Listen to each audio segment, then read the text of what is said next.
Meron na. Marami na. Sinasagot rin namin doon sa Pangulo. Sila na bahala. Sa DPWH. Dumarami pa ang mga natutuklasang maanumalyang flood control project sa bansa.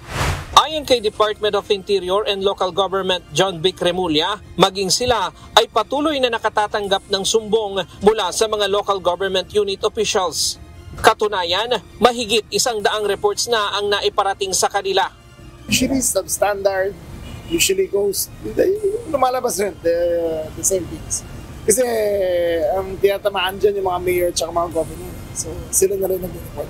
Karamihan sa mga natatanggap nilang ulat ay galing din sa probinsya ng Bulacan at Mindoro. Mismong si Pangulong Ferdinand Marcos Jr. ang nagbunyag sa mga substandard flood control project sa kanyang State of the Nation address noong Hulyo. Kung saan pagkatapos ay sorpresang pinuntahan nito ang mga lugar ng ghost project sa Bulacan.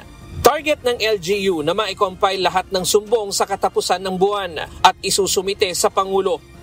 Sa isinagawang public hearing ng Senate Committee on Science and Technology, kaugnay ng Senate Bill No. 1330 o Philippine National Budget Blockchain Act, inihayag ni Baguio City Mayor Benji Magalong na 3 ang pangunahing nagsasabwatan sa korupsyon sa mga flood control project. Ang mga tiwaling politiko, mga opisyal ng DPWH at mga contractor. Ayon kay Mayor Magalong, dapat isinasama ng mga mambabatas at DPWH ang LGU officials at mamamayan kapag mga proyekto ng komunidad ang pinag-uusapan. Ngunit tila na isantabi ang mga ito. There should be 5 major players. No?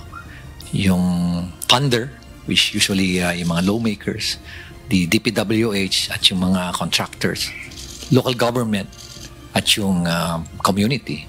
Pero in is out, yung last dalawa. So sila lang nag-uusap. Ryan Lacanlale, UNTV News and Rescue.